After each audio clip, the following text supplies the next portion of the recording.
What's going on, Stay Paid fam? My name is Ariel Thomas, otherwise known as Producer Ariel, and I'm here to let you know that we are running another podcast competition on our Instagram account. So you're going to want to head over to @StayPaidPodcast on Instagram. You'll see all of the details there. We're giving away a $100 Amazon gift card, as well as a free year of our digital marketing bundle. 64 automated touch points, all branded to you, email newsletter, social media content, everything you need to help keep you top of mind in 2021. So be sure to enter while you can. Our contest ends on February 7th, so you only have a couple days. Be sure to go over and do that now. I'll wait here. Feel free to pause the episode. We normally wouldn't recommend that, but we will for this. Be sure to head over, enter our contest, and without further ado, let's get started with today's podcast episode.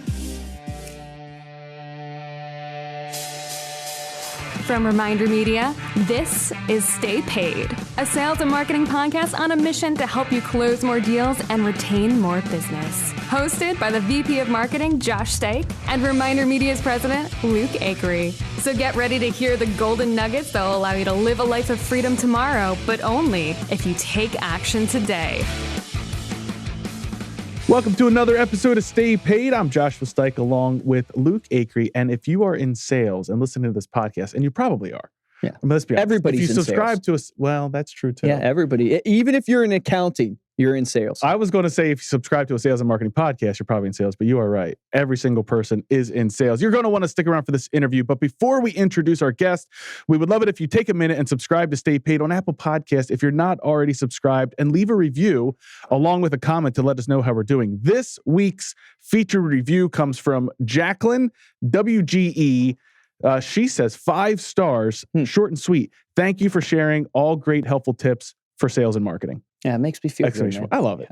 It doesn't have to be a long review. When we ask you for a review, all we're saying is, hey, we would love it if you'd go over and just let us know how we're doing. Throw us But one of the reasons why we ask for reviews, just so everybody knows, is not for our egos, though Josh and I have huge egos, as you guys can probably tell. But obviously. Not for our egos. It's really because the algorithms for getting your podcast up and being seen and listened to, reviewing and sharing helps that. And the reason we do this, and we do this for free and all that stuff, is it's our way to give back. It's our way to get connected with everybody. So please review, share, all that good stuff so other people can learn about the podcast. Love it. Our guest today, his name is Tim Seifert. He is a senior vice president and head of annuity sales for Lincoln Financial Distributors, the wholesaling distribution organization for Lincoln Financial Group.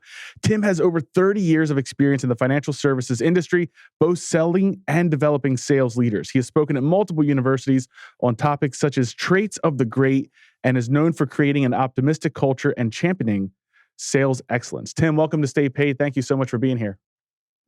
Guys, it's great to be on with you today. Look forward to our conversation, and just love the topic of sales, marketing, and most important, leadership.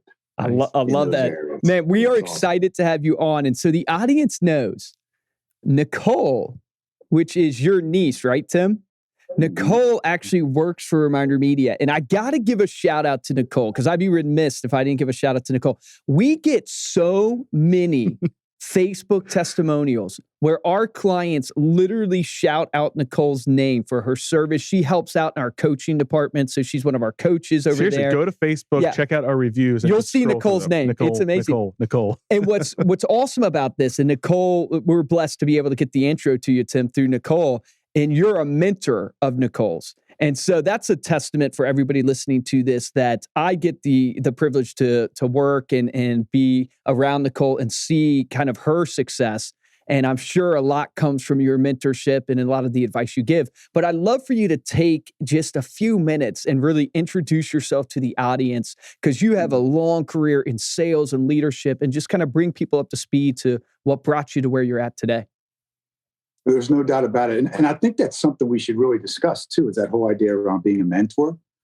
Because, as I look back on my career, which is over 30 years in sales and marketing, is you just can't get to where you are today without having great mentors. And so I'll give a shout out, because you just literally sent chills down my spine when you were talking about my niece, because it's family and the importance of family. And so, Nicole is going to talk about the essence of what we're doing here, and that's the traits of the greats. But let us never forget this. And that is, when you truly are a mentor, there's many times we arrive and the question is asked, are you the student or are you a teacher? Now, what was great about Nicole was this comment is that when the student is ready, the teacher will appear. Mm-hmm. And so, like you all are teachers to her, there are many times I started out as a teacher, but also you've got to love her enthusiasm, her dedication, her hard work. So there's many times as this old Uncle Tim is also a student in Nicole, because we study greatness. So to answer your question, I have to just riff on that a little bit, because I think it's important. I love it. I mean, do you have mentors in your life? I mean, so everybody listening in, do you have mentors in your life? It's really, really important. And you ought to have your inner circle mentors and your outer circle. Inner circle is family and friends and outside the business. Obviously, your outer circle, of course, is people that you're in business with. But the greats, the traits of the greats is obviously, you got to have mentors in your life. So let me just get a little bit of just a brief history. I was in banking for a short period in Norristown, Pennsylvania. And the way that I really started my career in sales and marketing is at the horse track. Now you're probably saying, what? That's at exactly what I'm thinking. Yes, you're right. Horse track. And what are you, gambler? You a gambler? No, but it was through an introduction to a gentleman. And I happened to work for that company for over 25 years, but I was a banker. And, doing your typical banking stuff, not so much in the sales angle, although you do sell. That's like you said, if you're an accountant, you're always selling too.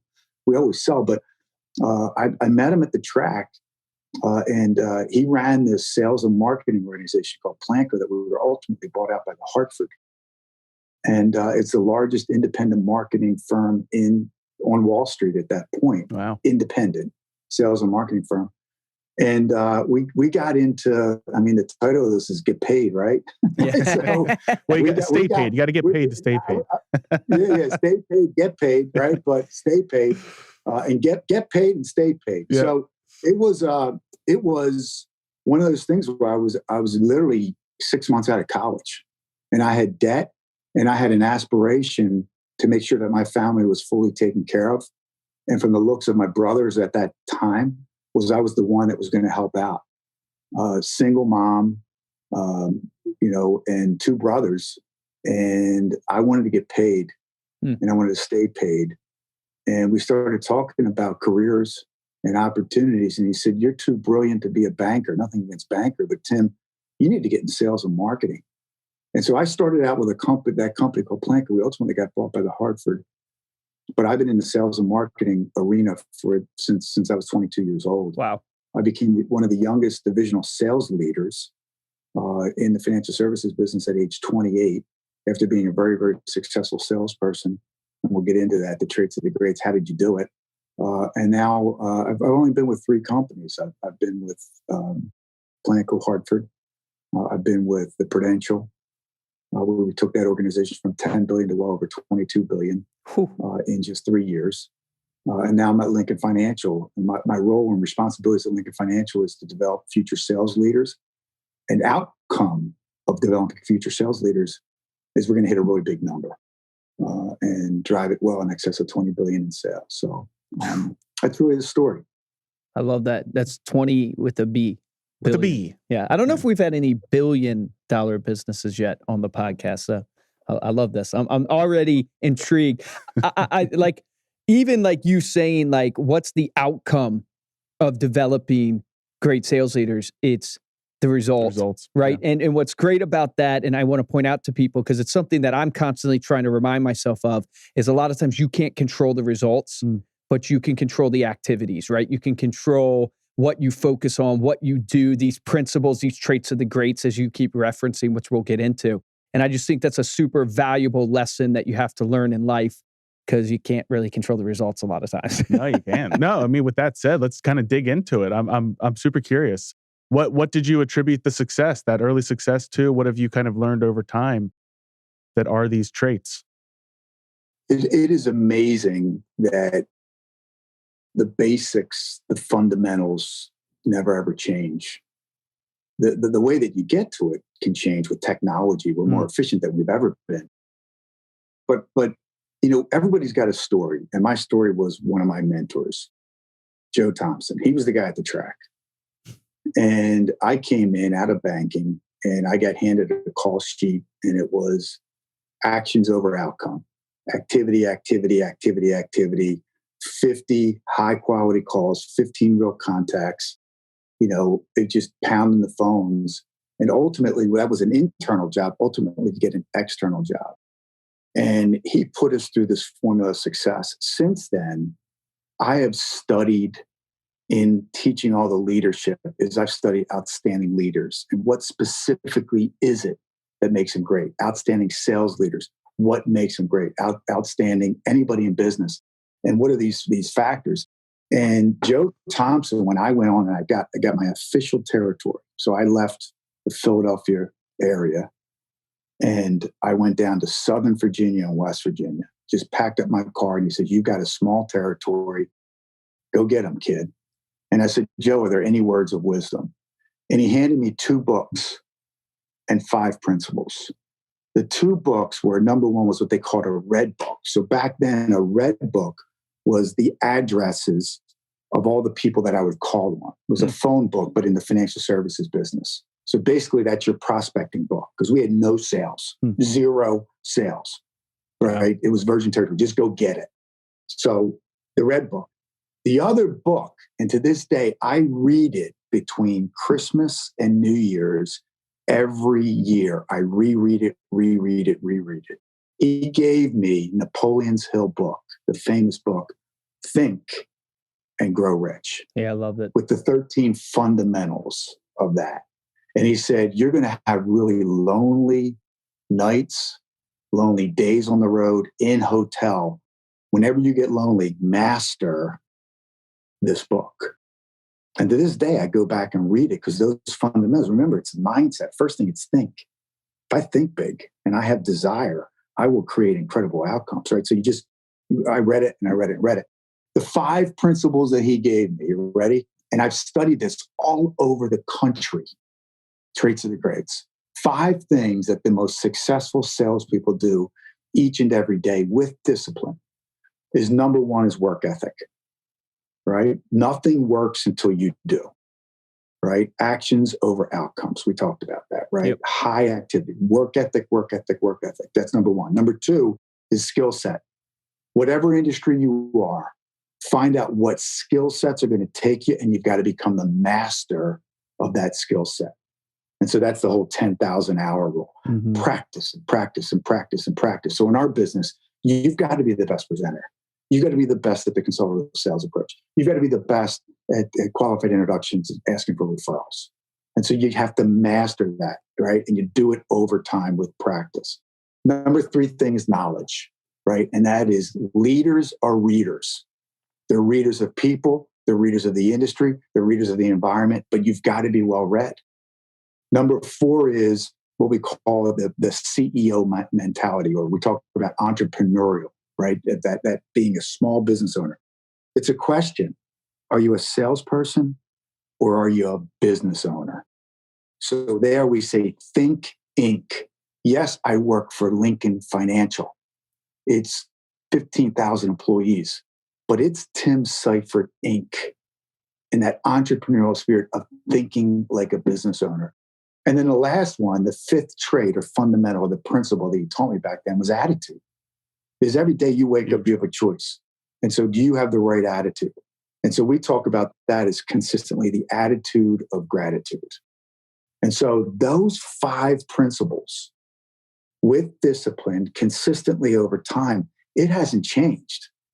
It's actually gotten easier through technology, right? And data analytics and AI, that we've now exponentially grow those factors. But those 5 factors that he gave me 30 years ago hasn't changed. It hasn't changed. No, I think you're hitting the nail on the head. I mean, as you are saying them, I mean, so many of them are resonating with me in my career here and journey here at ReminderMedia of going, yeah, these are the pieces that I look at and go, these are the top producers. This is what they have. They implement that. Now, here's what I find. Everybody says they have work ethic.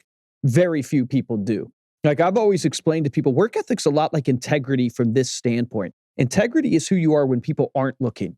Everybody can be honest when people are looking at you, but very few, right, can be honest all the time. And that's true integrity. Work ethic is not who you are when you show up 2 weeks on the job.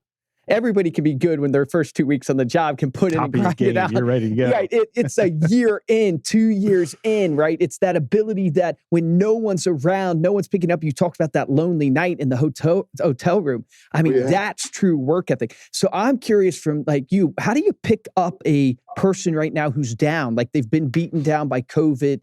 They are looking at the valley in front of them. And they want to have the work ethic. They want to believe in the attitude. What are some of the things that you would share with a rep like that? It's a mindset. It's a mindset.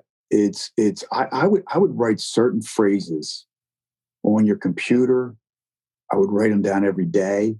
I would start with it, and it's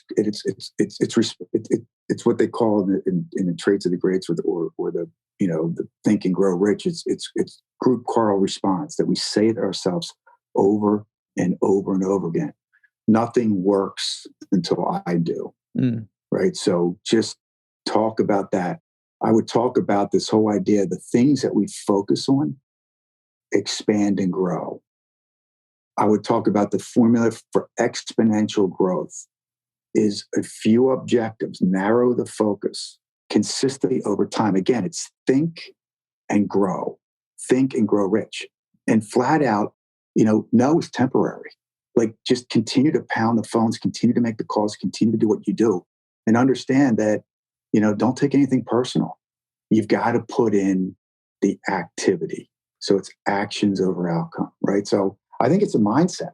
It's a mindset. You said something in there that triggered and reminded me of a story that I heard about Warren Buffett and Bill Gates. I don't know if you've ever heard this story before, but Bill Gates' father asked Warren Buffett, and Bill said, "What's been your key to success?" Write it down on a piece of paper and write it down. And they both wrote the same word down. And that word was focus. And you just talked about the idea of, your focus and narrowing your focus and what you focus on expands and all that stuff. So it's just the power of that focus, the power of that ability to keep going. I mean, I think you're spot on there. When I heard that story from Bill Gates and Warren Buffett writing that down, it just reminds me so much as human beings. I think it's so easy for us to get, maybe it's shiny object syndrome, or so easy for us to try whatever it is, the new fad at, or chase the magic formula. There is no magic formula. It really is in those 5 principles. It's like that. That's exactly right. Exactly right. You mentioned, Tim, as you were kind of going through the 5 principles, something stuck out to me in this idea of knowledge. And you said, obviously we've heard leaders are readers, but readers of people was interesting. You mentioned that in there. And I'm kind of curious, what did you mean by that? And how could you tell? And I'm not sure if this is where you're going. Maybe you're going from a sales perspective, but I'm thinking more from a leadership perspective. I've tried to help, coach people throughout our career here, people on our teams or in the organization. How do you kind of tell whenever someone has those traits? How do you read that from somebody early on or when working with them, even from like a mentorship standpoint? Yeah. So this is really a great question. And that is that there are so many times when you really look at those people who are most successful, but specifically successful salespeople, they truly understand what we call the law of reciprocity. It says the only way I can ever get what I want in my life is to first help other people get what they want in their life. Mm-hmm.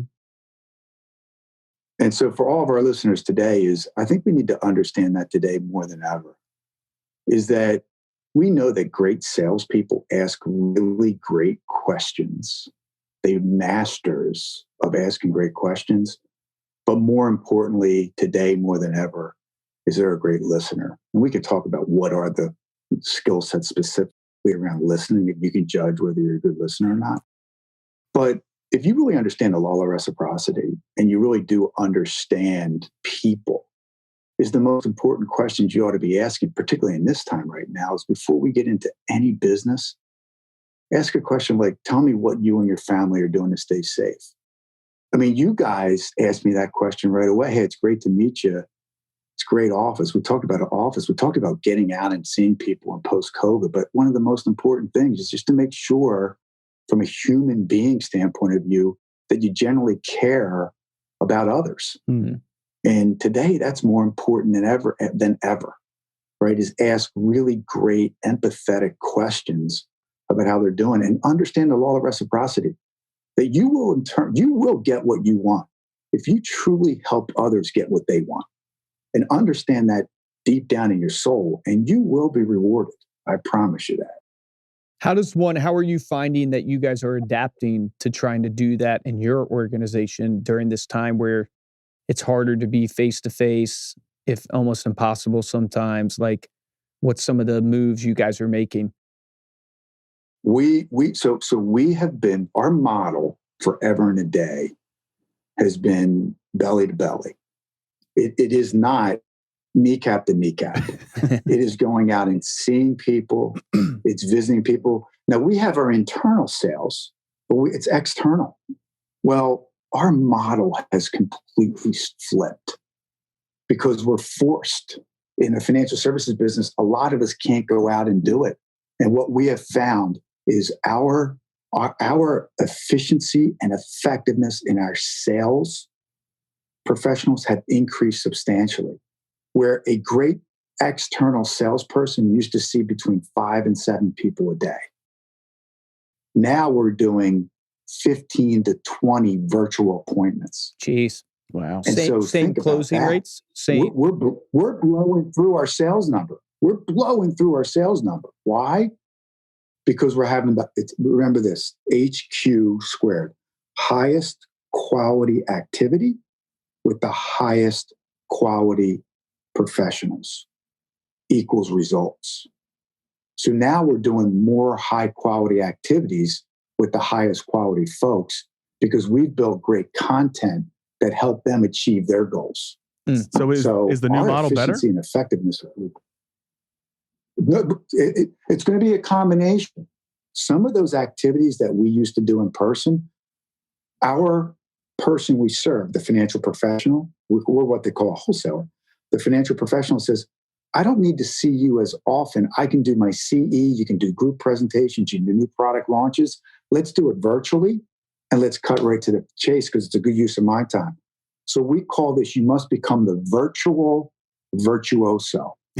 So when I think about presentation skills that I've trained for years, now I want to be the absolute best in the industry to have that great experience virtually. So we're taking them through a 5-step approach of becoming the virtual virtuoso. Oh, I got part it. Of that. I got to hear those presence. Yeah, I got to hear some of those 5 steps for myself. Selfishly, what are some of those 5 steps? Because I think that's everybody's. Like Josh and I presented today on a webinar where we were trying to present to new prospects our program and what we do. What are some of the? We'll go through 3 of them because it's going to take too long. Like we could spend a whole another WebEx on. We're doing Zoom. You got to understand all the technology, but for the audience, just let's do SET. S-E-T. Okay. So the S stands for seen. You have to have the most professional office light. Like I have lighting. So important. I have so you all look great. Thank you. But the first thing you did is when you came in, what did you say? Hey, Tim, I love your studio. Yep, I did. Right. So listen, I serve the wealthy. So I always have a blazer on. I have my Christmas tree in the back right now, right? Hanukkah's over there. But depending on my audience is what you're seeing. Is you're seeing the most professional virtual presence you could have. So that's the S.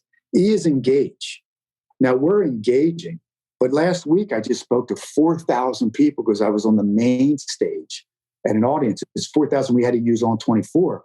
My engagement was at a chat feature, and then we had a survey going on in the back. It's all pre-staged, but you have to engage like we're doing. I can see you, it's one-on-one, but the E, so it's set. E is engage. And then the T is you've got to master the technology, because we may have some people Zoom, we may have some WebEx, we have Microsoft Office. So you've got to make sure that you are mastering that technology to make sure that experience is second to none. Mm. When you do those things extraordinarily well, we work with the affluent, right? And we do a lot of work with the affluent, is that they are looking right now, like 50% of them are what we call brand neutral, loyalty neutral. They're up for switching brands on you. And a lot of the big brands are having challenges with it. When you appear this way, you've got to be on time, you got to be professional, you got to set up, your set needs to be right on. And you got to serve them the way they want to be served. You've got to serve them. I love those tips. Well, you're hammering home the client experience. Like the client experience, and the fact that like you are making that feeling and that experience for that consumer so convenient, so easy, so nice. I mean, if you think on Amazon at just that level, like all they've done is they've made the client experience so incredible for purchasing things, especially your everyday items that you need. They've made it so convenient, so fast, so easy. And so in the same type of idea, and it's just applying it to the affluent and going, well, what does the affluent want to see? Well, they want to see professionalism. They want to have a great experience. They want you to be the master of the technology. What a great golden nugget to apply right now. If you're in real estate, if you're in financial services, you're in insurance, what is the audience that you're serving? And what is the experience that they expect? And apply that SET acronym to what you're trying to do there. What a great golden nugget there. So I have to ask you, so we ask everybody who comes on the show, especially successful people. So you've worked your way up, right, to some of the highest levels in some of the biggest companies. And I'm curious, like when you look at your life, what are the routines that you've implemented or implement in your life that have driven success for you? It's going to be a repetition of everybody you've heard on your podcasts in the past, and all the great successful people, is own your morning. Absolutely own the morning. So every morning I wake up and I have a discipline of meditation. And, you know, what my mother taught me many, many years ago is to put the slippers way underneath the bed. You got to work for them.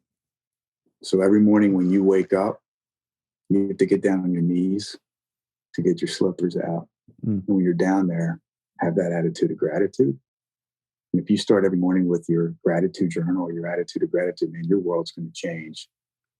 So there's a little bit of that. There's reading. And then I have a 7:30 mentoring call with many people, not only within our company, but within the industry. And I think it's really, really important to give back. And so I'm developing our future leaders. That's awesome. Not only within Lincoln, but even the competition, people that have worked with me in the past and now in leadership roles. So every day, Monday through Friday, I have a 7:30 mentoring call, but at 7:00 a.m., you talked about Nicole, is the mentor, the rock of our family. So I have business mentors, but my personal mentor is my mom. So yes, I am a mommy's board. So after I get done my devotion, I get through my reading, right? I'm a 5:30 guy. Then I have a call with mom. We call her Grandma Barb, and she's my rock. And she is she's the wisest woman I've ever met in my life. I learn from her every day, and she tests me every day. She's my accountability coach. It's amazing. She's my accountability coach. But and then I start my mentoring sessions, and it's also really, really important to have your physical fitness. So Nicole probably told you I'm an adrenaline junkie. I like to do crazy stuff, but I just got done climbing Kilimanjaro. That's awesome. So you got to have your workout in. You got to make sure you're that's quite the workout right there. So I like doing silly stuff, crazy stuff, but it's. What did you think of that show? What was that movie with the guy? Free Solo. You watched that, I guess? I assume. I did several times. Actually, we watched it on my trip to Italy last year, and my palms are sweating thinking about that movie. I take calculated risks like that. That was intense. Yeah, that was like. Gosh. For anybody who hasn't watched the movie Free Solo, you got to go watch it because like it's nothing like it. I watched it on a plane. Worst place to watch it because you're like thousands of feet up in the air. You're feeling it. But I watched it on a plane. But they studied that guy's brain and they showed horrific images that usually trigger whatever that sensory is in your brain. And for him, it wasn't going off. No way. Yeah, so he doesn't respond to like fear the same way. It was nuts. You got to go see the movie. But anyways, I like before we move on, I like the slipper tip. No one has given that one yet. Putting the slippers far under your bed so you have to get on your knees and triggers the gratitude. Yeah, I love that too. Yeah. So what would you go back and tell younger Tim? What's the advice you would give Tim in high school knowing what you know now? Fail more. Take what we call, safe risks. Don't be afraid to fail. I think everybody will tell you that, right? So we have safe fail. What's your safe fail today? That you're going to stretch yourself. You're going to ask for that really, really big order. You're going to make that extra phone call. You're going to ask for that extra qualified introduction, and you're going to get no. Fail more. Fail often. Fail forward. I would have said fail more. Take more safe fails in your life. That's a military form. That's great. Idea is safe fail. No, I love that. Yeah. No, thank you so much for coming on today, Tim, sharing your story, sharing that advice for everybody. Before we close out, is there anywhere you would like people to connect with you, see more of your speeches, see anything that you're doing today? Yeah, I mean, obviously, LinkedIn is really. I don't have my own web page or any of that other stuff, but you can connect with me through LinkedIn. It's been fun, guys. It's been a lot of fun. That's always. Awesome. No, we really appreciate it. We're going to include a link to Tim's profile there in our show notes over at staypaidpodcast.com so you can make sure to connect with him. Thank you so much for listening. If you're looking for ways to support the show, you can head on over to Apple Podcasts, leave us a review like I mentioned at the top of the show. But the best way is to tell a friend about the podcast. If you know of someone in your life that needs to hear this podcast today, needs to hear those tips that Tim laid down, especially for becoming the virtuoso. Yeah. Make sure that you share this podcast with them. If you want to get a hold of me or Luke, you can email us at podcast@remindermedia.com. And please connect with us on Instagram. We are at Stay Paid Podcast. For this episode, I'm Joshua Stike. Guys, and I'm Luke Acree. And I would encourage you to listen to this episode again. Those 5 principles mentioned at the beginning were so powerful. And you're truly hearing from someone that has lived that out and has achieved massive levels of success in their career and in their life. So I would encourage you to listen to that again. Here's my action item, though, because I was thinking through the podcast, like, what is a really tangible, practical action item that people can take away?